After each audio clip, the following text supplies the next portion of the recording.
It's Jeff Zito, and thanks for checking out another episode of the Celebrity Jobber Podcast, streaming on Apple Podcasts, Spotify, or wherever you listen to your podcast. Please subscribe, give a 5-star rating, and leave a review. Past guests are up on CelebrityJobber.com. That big moment, what if it never happened? Some of these celebrities got famous by having a big moment. If that moment never happened, who knows who they'd be? Every story's different, and this one in particular is even more different than most. Kenny Wayne Shepherd has been famous most of his entire life, a child prodigy on guitar. I remember when I first got into the radio business, I was about 20 years old, and there was this kid, Kenny Wayne Shepherd, who was about 17. I first heard him play guitar. I was like, wow, this is a 17-year-old kid playing this? He's like an old soul. Regardless, he's 47 years old today. He had such a huge hit a little over 20 years ago with the song Blue on Black. It's actually been covered by a bunch of different artists, including metal band Five Finger Death Punch. So how old was he when he really got famous? What about his mom, his dad? Did Kenny Wayne Shepherd ever have a regular job? We'll find out. He's one of the greatest guitarists of our time. And I'm pretty excited because in the 30 years I've been in this business, I've never spoke to Kenny Wayne Shepherd before. And he's got a pretty famous father-in-law, which we'll find out about. Former child prodigy, bluesman, rock guitarist, virtuoso, Kenny Wayne Shepherd is my guest this week on Celebrity Jobber. The Celebrity Jobber Podcast with Jeff Zito. If you like what you hear, please subscribe, give a 5-star rating, and leave a review. Check out all our past episodes on Apple Podcasts, Spotify, or wherever you pod. What if these celebrities weren't famous? What would they have become? What was their first job? We're about to find out. Hello. Hey, what's up, man? How's it going? Pretty good. So, you know, what do your friends call you? Kenny Wayne? You got a nickname that they call you? Shep? Either one. Yeah. No. Either Kenny or Kenny Wayne. Either one's fine. Okay. You never know. You know, sometimes there's an inside nickname nobody knows about. I'm not trying to get too Shep inside. Sounds a little too country club for me, man. I never really thought of it that way, but yeah, probably not. So, you know, it's pretty interesting. You know, I've been in this business. I don't want to say just as long as you've been in this business, but I will say something interesting. Like the very first radio station that I worked at, I remember Slow Ride. We were playing that song, and you know, and I didn't know much of Kenny Wayne Shepherd at the time, and they're like, yeah, this guy's a prodigy, and he's a young guy. So when was that off Trouble Is? Yeah, that was the second record, and I want to say that was the first single we put out when we released that second album. I think so. That's still to this day great song. I love that song. So, you know, it's pretty interesting, too. I do a podcast that basically it's like a what if. Like, hey, you know, what if you didn't make it? You know, if you didn't get your big break, you know, what did you study in college? It's kind of funny with you.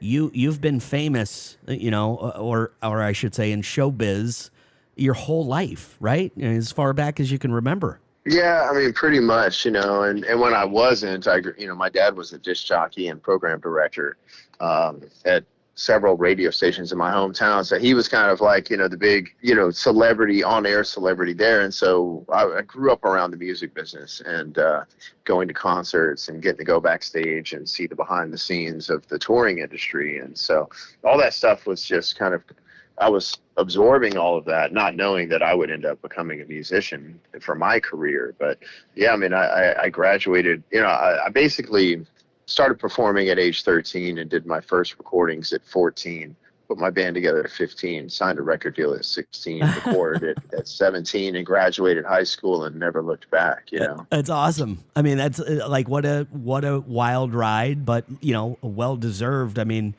how did you, I mean, you're kind of an old soul, too, because, you know, guys our age, you know, generally, you know, into rock and roll, and not saying you're not into rock and roll, because I definitely sense a lot of real heavy rock kind of roots in a lot of your playing, but you're a blues guy. You're primarily a bluesman. And like, where did that come from? Was your dad a big lover of that kind of music? Yeah, I mean, we listened to all kinds of music around the house. We had country and blues and R&B and funk and rock and just everything in between. But yeah, something about blues music really spoke to me when I was a kid. I think it's kind of the passion, because like to play blues music correctly, you have to play it from your heart. You got to put that feeling into it. So even when I was a kid, I might not be able to relate to like what the guy was singing about because maybe I hadn't had a woman, do me wrong yet or whatever. But I could feel what the guy was playing on guitar. And I could like relate to that emotion. And so that kind of is what drew me in. But I don't know, man. My music has never been traditional blues. It's been like blues is the foundation of it. And then we kind of mix all my other musical influences with that blues foundation to try and create something that sounds, fresh, new, and interesting. And so ultimately we do go every once in a while and do a traditional blues record. But for the most part, it's been contemporary music with me mixing blues and rock and roll together to create something that sounds new. Now, I don't know if this is true or not. I read this somewhere, and I think it's kind of ironic because today just happens to be the birthday of the late, great Stevie Ray Vaughan. But I read somewhere that at an early age, it was a meeting between you and Stevie Ray Vaughan that really got you into this business. Yeah, I met him when I was 7 years old and got to watch him play from the side of the stage. I was backstage and got to watch it like very, very up close and personal. And, he just had a tremendous impact on me. The way he played with that passion and that fire and that intensity that he had is like, that's all I wanted to do from that point forward was I knew I wanted a real electric guitar because at that point I had these little toy acoustic guitars with nylon strings. And I'm like, no, I need an electric guitar and I want to learn how to play like with that kind of fire that he had, and so he kind of was the spark that lit the fire inside me to do what I do, and so I owe him a lot of credit. Wow. And you can certainly hear his influence in my playing. Yeah, sure. No doubt about it, without a doubt. So you said before that though you were playing with little toy guitars. So when was it playing around with toy guitars and then seriously playing with real guitars? How much time in between those two things?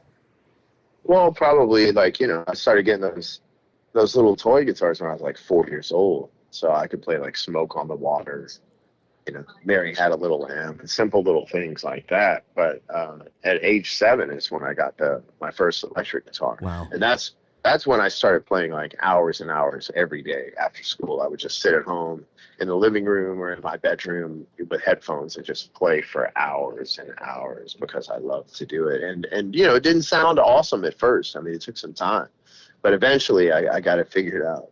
You say you got it figured out. Completely self-taught. Is that true? Yeah. So I took a couple of lessons. Like when I was in middle school, we had a guitar class that was actually offered at the school, which I thought was amazing. But I had already been playing. The teacher was a female, and she was teaching like the rudimentary, beginnings of guitar playing. So I could already kind of do that stuff. But I still took the class because I loved it. And then I tried a couple of lessons at the local music store. But again, I had already been playing long enough to develop my own approach to learning the instrument. And so trying to learn somebody else's way just never seemed to work for me. So I figured I was just best doing it myself. The Celebrity Jobber Podcast with Jeff Zito. The Celebrity Jobber Podcast with Jeff Zito. And when did you feel, Kenny Wayne, that things kind of turned for you, like a particular moment? I mean, you kind of went back and gave me, your timeline or your resume, if you will. By 13, you're performing on stage. By this age, you get a record deal. I mean, it's pretty incredible timeline. But was there an instance, something that happened in your career where everything changed for you? Well, for me, it was like when I got on stage for the first time, I was 13 years old, and I'd never really played in front of people at that point. And so that was a really pivotal moment for me. This guy down in New Orleans named Brian Lee, who is a blues player, he let me get up on stage with him, and I was only supposed to play 2 songs. And I remember thinking to myself, now this is either going to go one of 2 ways. It's going to go really horribly, and I'm never going to do this again. Or, it's going to be okay. And I was just like, I don't know which one is going to be. We'll see. And then I I played the 2 songs and I got my first standing ovation ever in my life. And then when I was supposed to get off the stage and he wouldn't let me get down, he asked me to stay up on the stage. I ended up playing for the rest of the night with him and his band. And that is what gave me the confidence to move forward with actually playing in front of people and thinking that maybe I could do something with this. Wow. And then how did you get discovered, Kenny? Like, I mean, it's got to be tough, like in Louisiana. I guess it's different when your dad's the PD of a radio station. He's got a lot of connects. But how did you get discovered? Yeah, well, we recorded these demos when I was 14, and then we filmed a concert that I did when I was like 15 years old. And so we had video and we had cassette recordings, and, you know, we just kind of like put them in different people's hands, and, you know, some one way or another, you know, the short version of the story is that word started spreading across the country about this child prodigy playing blues music. And word got out to California and started circulating amongst the different record companies, and then the phone started ringing. And the next thing you know, I was signing a major record contract at the age of 16. I mean, did you ever, I mean, when you were going to high school and all this was happening to you, did you ever think like, okay, probably not, because you're a kid and you're, you know, not thinking of a backup plan or anything like that when you're a kid. You're all trying to reach your dream. But like at any point in time in high school, were you like thinking about a regular job, about maybe doing something, you know, as a profession that wasn't music? Well, not really, but I wasn't thinking much about anything. I was really just kind of doing whatever the next thing was that was in front of me. Like, I knew that there was no guarantees that I would be successful in playing music. Like, I knew that very well. But at the same time, I wasn't expecting to be successful, but I wasn't expecting to not be successful. So I wasn't really going, well, if this doesn't work out, I'm going to do this or that. It's like, what's the next thing in front of me that I have to do? And then we'll see what happens after that. Yeah, you were living in the moment, as any kid would be doing. What about a regular job, Kenny? Did you ever have a regular job, like a first job, a paying gig? Yeah, my dad had a couple of, back then, you know, before there was phones with cameras on them and stuff. Right. The big thing was 1 hour photo stores where you could have take a roll of film in and have it, you know, developed and pictures printed within an hour. And my dad owned 2 of those stores. And so I was the delivery guy. So for his corporate accounts. So like, I had a route where I had to go deliver photographs to all the different businesses that had accounts set up with the photo lab. Wow, man. You know, I got to tell you something. Us radio guys, we get a pretty bad rep for, we get a bad rep, radio people. And it sounds like your dad, pretty successful radio guy, was a concert promoter. He was, PD of his station. He had a side business developing pictures. Is he still in radio now? No. He retired from his radio career when my career started taking off so that he could help me manage my business. And so we're still doing it together today. That's so great. It's been a long ride, yeah. That's awesome. That's such a cool thing to hear. Celebrity Jobber. The Celebrity Jobber Podcast with Jeff Zito. I'm looking at a past list of these guys that you've played with. And I mean, tell me if you ever kind of think about this. Maybe it's just too far in your rearview mirror.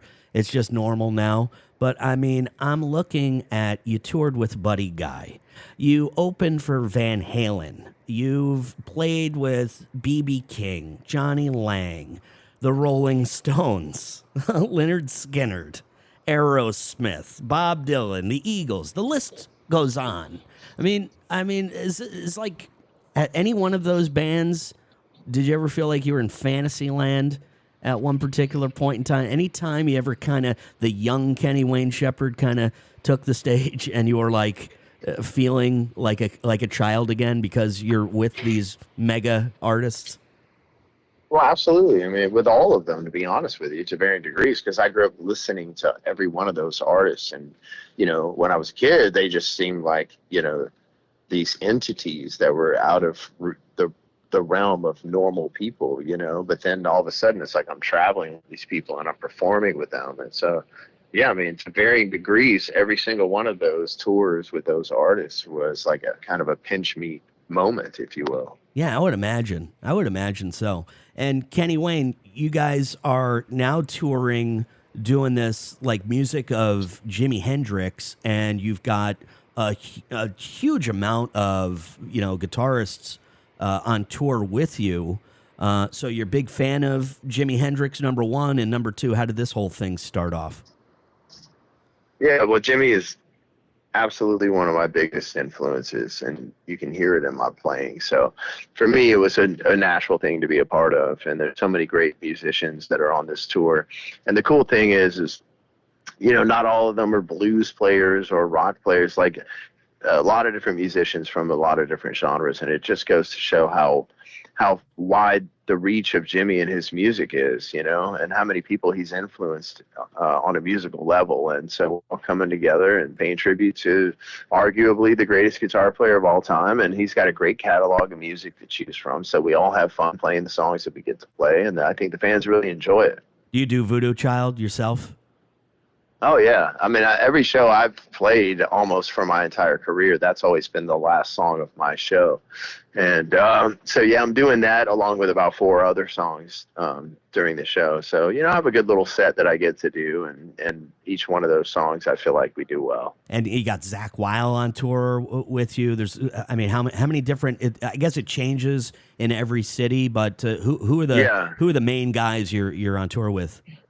Yeah, so, we have Zach Wild, who's famously, comes from Ozzy Osbourne's band and Black Label Society. And then you have Eric Johnson, who's a guitar virtuoso, and Dweezil Zappa, the son of Frank Zappa. He's another incredible guitar player. And then let's see, Kingfish, who's a young blues guitar player, 2-time Grammy Award winner, making a big name for himself. And then Taj Mahal, who's a legend. He been on a lot of the shows. I don't know if he's doing the whole tour or not, but he started at the beginning of it. So just a killer lineup. I mean, there's more people than that, but that's just off the top of my head, some of the core performers. And, if you love guitar playing, if you love Jimi Hendrix's music, if you love American music and rock and roll, this is a show that you don't want to miss. It's Experience Hendrix Tour, and it'll be at Ruth Eckerd Hall in Clearwater on October 17th. You can go to KennyWayneShepherd.com, get a list of all the tour dates coming to an area near you. I saw you on the G3 tour way back when. It was you, it was Satriani, it was Steve Vai, and Robert Fripp from King Crimson. Well, that was probably somewhere in the mid to late 90s. Somewhere it was. You remember that show, that tour? Oh, yeah, absolutely, man. That was cool. I had done the G3 tour a couple times. That was the second time, and it was an interesting audience because like those guys, Satriani, Steve Vai, they bring out the real guitar fanatics, as far as the audience goes. Yes. And the guys that want to sit there and watch your fingers and your hands and every little thing that you're playing on stage. So it was an interesting crowd to play for. I totally, I was almost gonna say it was like a really interesting crowd, but I didn't want to I'm not trying to say that they were weirdos or anything, but I agree with you. It was a very interesting crowd, and Robert Fripp, I believe, at the show that I was at, was sitting down playing. And yes, some of these guitar fans, they were just focused on every finger position and every chord and every time they struck the damn guitar. It was a different thing that even I was, not used to seeing something like that with the crowd. Like you couldn't even have a conversation. Nobody was like, shh, like nobody wanted this. Everybody was totally focused in on the guitar playing. Yeah, well, that's the kind of guys that, like to attend those shows. And frankly, there's a lot of those people at this Hendrix tour too, because you have so many great guitar players. So, the guitar players come out en masse to watch what's going down. Celebrity Jobber, the Celebrity Jobber podcast with Jeff Zito. Is it true, Kenny, that your father-in-law is Mel Gibson? Yeah, and he has been now for 18 years. And is he anything in real life? Is he anything like his character in Daddy's Home too? I don't know. I mean, to me, he's just always been a really great grandfather to my kids, and he's always been a great father-in-law to me. So, that's awesome. I've seen the Daddy's Home stuff, but I haven't seen it in a really long time. So I can't tell you how much he's like the character because I don't remember. Yeah, he's like a real badass. He's like I think he's like he's Mark Wahlberg's dad in the movie, and he's like a real badass, like a getting a bar fight in a drop of a hat kind of guy. So right on. Well, listen, man, your time is valuable. I realize that, and I really appreciate your time. And never had a chance to talk to you in the 30 years I've been doing this. So really glad I got the opportunity, and good luck to you. And thanks again. Okay, thanks, man. Nice talking to you. You too. All right. This guy is a child prodigy. Taught himself how to play. His life changed, as he says, at 13 years old. This local blues guy in Louisiana named Brian Lee took him up on stage, and he played in front of thousands of people. And it was at that moment in time, he said it could go one of two ways. It can either go good or it could go bad. Who's going to boo a little kid? It didn't go bad for Kenny Wayne Shepherd. He became a star on that day. It's when everything changed for him. That was his big break. So impressed with the story of Kenny Wayne Shepherd and his father. Ken Shepherd, a radio DJ and program director in Shreveport, Louisiana. Not only that, he was a part-time concert promoter and owned 2 one-hour photo businesses. And I mentioned to Kenny, us radio people, we get, kind of a bad rap as being maybe a little bit of a bottom feeder of celebrity, if you will. But I really was impressed about Kenny's father, who, by the way, retired from radio and is managing his son's career full-time. And that's awesome. It's such a great story. I just looked up Ken Shepherd on Facebook. It looks like this guy's living the dream. A lot of land in Louisiana, got some horses. Really, really happy to hear that Kenny Wayne Shepherd and his dad, the former radio DJ, have this relationship and working relationship and on this ride together, as he said. By the way, that was Kenny Wayne's first job, was working for his father's one-hour photo store. I kind of thought it was funny. We're about the same age, me and Kenny Wayne Shepherd. But I thought it was funny how he had to, kind of explain to me what one-hour photo stores were, because these kids today, they don't know their cameras are on their phone. Nobody ever takes a roll of film anymore and needs to get it developed in an hour or less. Anyway, his father owned a couple of those stores way back when, and Kenny was a delivery boy, delivered pictures to his dad's corporate accounts. So I thought that was pretty cool. He just released a new album, Dirt on My Diamonds Volume 2, KennyWayneShepherd.com for all the information regarding where you're going to be able to see him next. Great guy. Never had a chance to talk to Kenny Wayne Shepherd in my 30 years of being in this business, and I was really, really happy to finally get a chance to talk to one of the greatest guitarists of our time, for sure. And thanks so much for listening to another episode of Celebrity Jobber. You can check out our past episodes, CelebrityJobber.com. Please subscribe, give a 5-star rating, and leave a review. Streaming on Apple Podcasts, Spotify, or wherever you listen to your podcasts. Some great guests are coming up in the next couple of weeks. So thanks for all the support. Thanks for listening. I'm Jeff Zito. I'll see you next week with another episode of Celebrity Jobber.